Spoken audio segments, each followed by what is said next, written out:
वज्रायाणं लवोलवे सब साहुल चलते फिरते तीर्थ हैं हरते सब संता हम तो बस इतना जानते आप सरीखे हम तो बस इतना जानते आप सरीखे कुंडलपुर के बड़े बाबा की मूलाइक श्री पापनाथ भगवान की परम पूज्य आचार्य बकुल गुरुदेव शिक्षक विद्यासागर जी महाराज की परम पूज्य आचार्य श्री समय सागर जी महाराज की किनकम नौकर मुनिराजों की मुनि श्री धर्म सागर जी महाराज की अष्टामिका महापर्व की वो आप लोग कोई विशेष दिन होता है तभी अच्छे से मनाते हैं। वैसे तो जिंदगी में हर दिन विशेष होता है, लेकिन लोग व्यवहार में आप लोग कुछ उत्सव मनाते हैं तो हम तो कहते हैं कि जीवन का प्रत्येक दिन महोत्सव होता है। जब अपन अभिषेक करते हैं, पूजन करते हैं, तो यही मान करके करो कि ये महोत्सव है, क्योंकि आज का दिन हमें बड़े पुण्य से मिला है, तो उसको हम महोत्सव के रूप में ही मनाएं। तो इस प्रकार से शरीर की उम्र निश्चित होती है, शरीर बदलते रहते हैं, लेकिन आत्म तत्व अजर अमर है। और कहते हैं कि आत्मा का कोई वजन होता यन्मया दृश्यते रूपम तन्ना जानाति सर्वथा जानन्ना दृश्यते रूपम तथा केन ब्रवीण्यहम्, यानी जो दिख रहा है वह मेरा नहीं है और जो मैं किसी को देखता नहीं। आत्मा रूप रस गंध वर्ण से रहित होती, उसका कोई वजन भी नहीं, लेकिन शरीर दिखता है। महाराज जी ने बहुत अच्छा संस्मरण सुनाया था सुबह कि आचार्य श्री कुंडलपुर में थे और कुंडलपुर में कुछ लोग वंदना कर रहे थे और वंदना करते करते लोग आचार्य श्री को जैसे ही देखते थे तो बिल्कुल जैसे घोड़ा आकर्षक हो जाता है, ऐसे ही आचार्य श्री कहीं भी दिख जाए तो, क्योंकि लोगों को दर्शन सहजता से मिलते नहीं थे, आहार देने मिलता नहीं था, तो बस आचार्य श्री को देखा लोग आ गए, भीड़ आ गई। तो आचार्य श्री को देखो इस शरीर के कारण मैं अंतराय के रूप में आ गया कि ये लोग वंदना कर रहे थे और मैं दिख गया तो ये लोग इधर आ गए। तो इस प्रकार से शरीर की उम्र 49 वर्ष 588 महीने 2556 सप्ताह है और 5 दिन यानी 17,897 दिन 4,29,528 घंटे। और अब संख्या बहुत बड़ी है ना, कितने मिनट है तो जाओ बता के हिसाब लगाना पड़ेगा ना, वो 2,72,71,680 मिनट है ना, सेकंड, तो 15,46,00,000 है और नहीं 15,46,300,800 सेकेंड कितने, क्योंकि वो संख्या कितनी आएगी, वो करोड़ों में आएगी, अरबों में आएगी, कितनी आएगी, तो वो इतना, तो इस प्रकार से इतने सेकंड हो जाते हैं। तो इतने उम्र तक इस शरीर के द्वारा अपन ने कितना इसका उपयोग किया, तो इस प्रकार से आपको तो सब मालूम है, बाकी तो हम इस संबंधी कुछ ज्यादा बता नहीं सकते, वो तो सब मालूम है आपको, है ना। तो इस प्रकार से महाराज जी की विशेषताएं हैं कि वो मंद मंद मुस्कुराते हैं और उन्होंने आचार्य श्री की बहुत अच्छी पंक्तियां लिखी हैं और इसके साथ साथ उनने खड्गासन में बहुत दिनों से ऐसी साधना करते हैं। उपवास की तो मालूम ही है आपको, 3 उपवास किए हैं, 4 उपवास भी किए और भी ज्यादा किए हैं। उपवास और बेला तेला तो कई बार होती रही है। और इस प्रकार से ऐसा नहीं सोचता कि महाराज जी बोलते नहीं हैं, अब तो बोलना शुरू हो गया तो अब आगे बढ़ना है धीरे धीरे। तो इस प्रकार से स्लो ड्राइव लॉन्ग लाइफ, धीरे धीरे शुरुआत हो गई है, तो धीमी शुरुआत है लेकिन स्लो ड्राइव लॉन्ग लाइफ मतलब धीरे धीरे चलो लेकिन लंबी यात्रा करो। तो इस प्रकार से साधु संत अपने बारे में कुछ नहीं बोलते।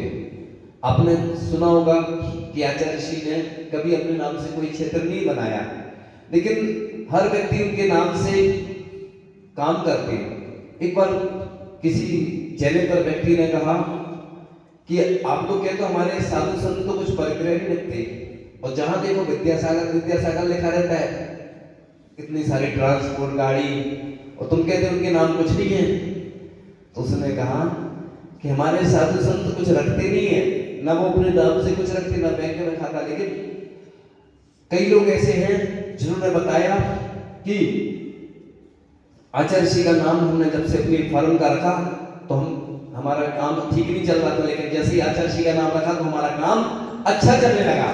तो इस प्रकार से लोगों को फायदा होता है। एक व्यक्ति ने बताया मेरी स्थिति ठीक नहीं थी, लेकिन मैं आज 2000 करोड़ रुपए का मालिक हूँ। मैं नाम नहीं बता रहा हूँ, किसी व्यक्ति का मैं नाम तो बताता नहीं हूँ। तो किसने कहा, अब आप अलग से तो बता देंगे, है ना, लेकिन उसने बताई अपनी बात। तो सोचो आचार्य ऋषि के मेहनत से ऐसे लोग हैं कि एक बार आचार्य ऋषि को रोग हो गया, आचार्य ऋषि को कुछ दर्द वगैरह हो गया। एक व्यक्ति आया, उसने शर्ट उतारी, तो आचार्य ऋषि को देख लगे क्या कर रहा है, तो शर्ट उतारी और आचार्य ऋषि का नाम लिया, आचार्य ऋषि के पैर छुए, और कुछ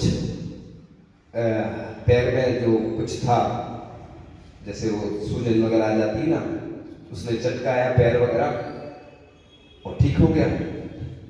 तो आचार्य ऋषि ने कहा ये तुमने क्या किया, ये समझ में नहीं आ रहा है सब। तो उसने दिखाया कि देखो ये आपका नाम लिखा है।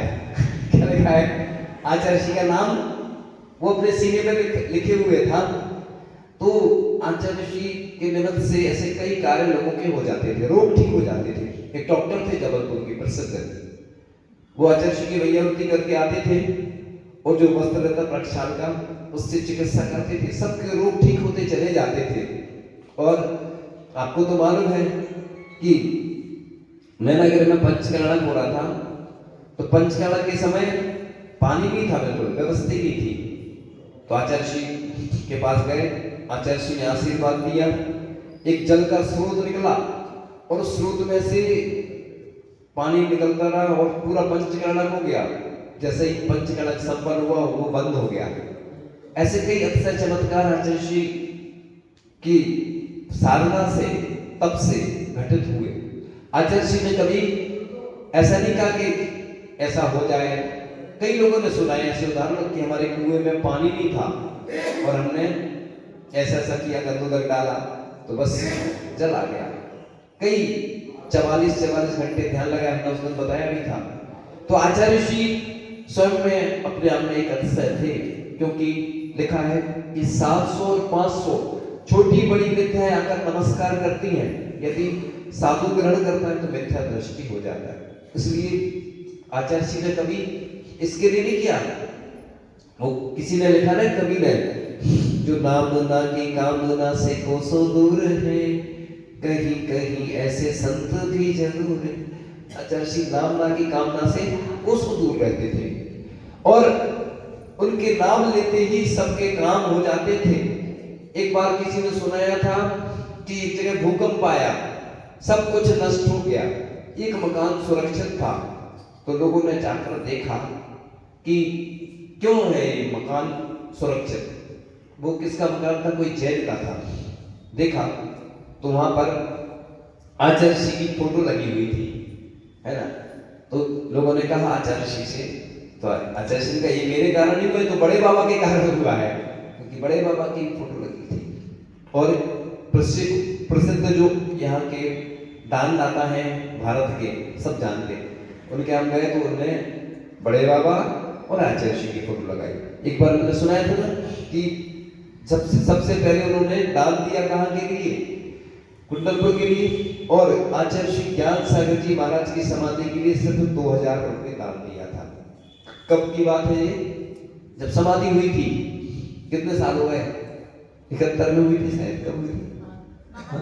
72 में। हाँ, तो तब की बात है। तो ऐसे वो भक्त हैं आचार्य ऋषि के, पूज्य ज्ञान सागर जी महाराज के, वो सुनाते थे। अभी बिहार कर रहे थे हम लोगों के साथ, चारो महाराज जी थे और वहीं जा रहे थे के प्लांट पे, तो 9 किलोमीटर पैदल चले वो साथ में। हमने कहा बैठ जाओ, उन्हें मुनि बनना है तो अभी से मैं अभ्यास कर रहा हूँ। और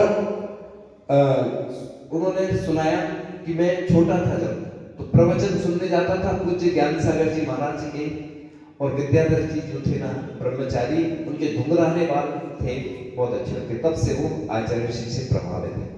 तो ऐसा बताया किसी ने कि जिस दिन से उन्होंने आचार्य ऋषि के चरणों का गंधोदक डाला, और आपको सबको मालूम है कि क्या चमत्कार हुआ। इसलिए प्रभु और गुरु बहुत महत्वपूर्ण होते हैं, इसलिए उनका सानिध्य बड़ी दुर्लभता से प्राप्त होता है। ऐसे कई उदाहरण हैं, यानी जब आचार्य ऋषि के बारे में हम लोगों ने भी संस्मरण पढ़े तो रोंगटे खड़े हो गए कि आचार्य ऋषि ने कितनी साधनाएं की कि अचानक विहार कर जाते थे। ऐसे कई उदाहरण मिलते हैं कि चौकी से विहार कर जाते थे पहले आचार्य ऋषि, मतलब जहां रुकना हुआ नहीं जाते थे, आहार के लिए वहीं से विहार हो जाता था। फिर उन्होंने देखा धीरे धीरे संघ बड़ा होता चला गया, क्योंकि संघ बड़ा होता जाता तो धीरे धीरे फिर एरिया पर भक्ति भी करना और भी। तो फिर आचार्य ऋषि ने सोचा, आचार्य ऋषि ने सोचा कि अब देखो मैंने अपने लिए तो बहुत कुछ दिया, लेकिन ये जो भोले वाले संसारी प्राणी हैं, ये मूक पशु है, इनके लिए हम कुछ नहीं करेंगे तो कोई करने वाला नहीं है। तो उन्होंने फिर प्रेरणा दी और अपना सानिध्य ऐसे तीर्थ क्षेत्रों को दिया, उससे वो पल्लवित होते चले गए, इतने सारे तीर्थ बने। इसके साथ साथ 135 से ज्यादा गौशालाएं खुली, प्रतिभा स्थली खुली। यानी आचार्य ऋषि ने सिर्फ धार्मिक क्रियाएं नहीं की कि सिर्फ हमें बस अपना कल्याण करना है, स्वपर कल्याण करने के लिए ही साधु संत अपना जीवन समर्पित कर देते हैं। इसलिए श्रावक का भी कर्तव्य है कि अपन को भी जितना अपन से बने उतना अपन को योगदान देना चाहिए। आज क्या होता है, प्रदर्शन का जमाना ज्यादा है कि लोग प्रदर्शन के कार्य में तो आते हैं, बाकी अन्य कार्य में किसी को रुचि नहीं रहती। जबकि हमारे पंचम काल के अंत तक तिल्लोई पद्धति के ग्रंथ में लिखा है कि मुनि आदि का श्रावक श्राविका रहेंगे। 18,500 वर्ष हैं, उसमें जितने भी निकल गए, क्योंकि एक्यूरेट अपन ने कैलकुलेशन नहीं लगाया, तो जितने बचे हैं तब तक ये हमारा जन्म चलता रहेगा।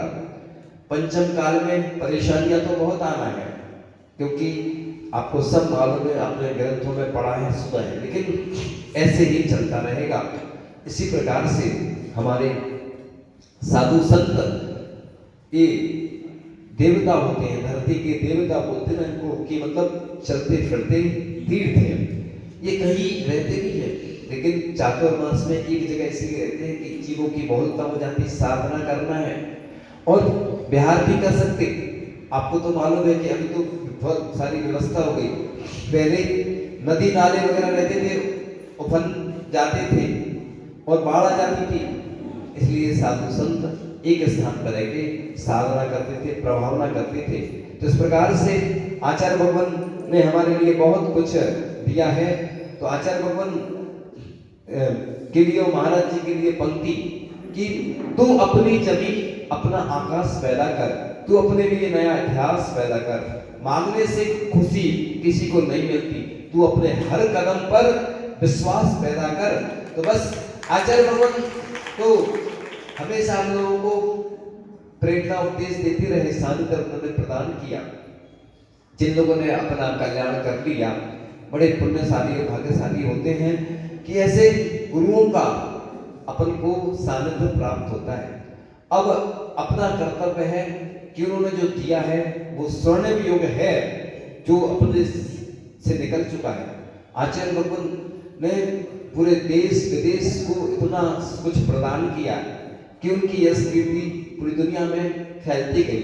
आज हर व्यक्ति की जुबान पर उनका नाम रहता है। 1976 की बात है कि जब सबसे पहले बड़े बाबा के आचार्य ऋषि आए और बड़े बाबा को देखा तो बस उन्हीं के हो गए, बड़े बाबा के हो गए। वो उनके मन में भावना है कि मंदिर बनाना है। तो आचार्य श्री ने मतलब आचार्य श्री की प्रसिद्धि बड़े बाबा के माध्यम से फैली और दुनिया के सबसे बड़े जो दानी हैं, दुनिया के तो नहीं बोल सकते, भारत के जैन धर्म के तो सबसे बड़े दानी हैं, उनको उनने भी जब बड़े बाबा को दान दिया तो उनकी प्रसिद्धि फैलती गई।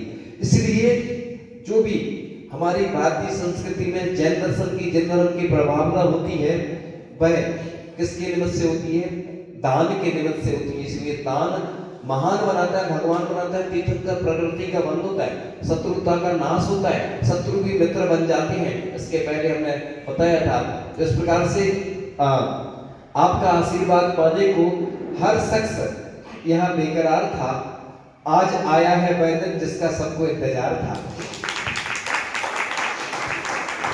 तो महाराज जी ने बहुत अच्छी स्तुति लिखी आचार्य श्री की, समय पर सुनाएंगे, क्योंकि आपको तो मालूम है कि समय कम रहता है, लोग देर में आते हैं और हमारा तो समय हो जाता है कुछ शब्द कह के कि हर शब्द में एक शास्त्र था, हर वाक्य का कुछ मर्म था, आपका साथ में मिला कुछ पल, ये जन्मों का सत्कर्म था।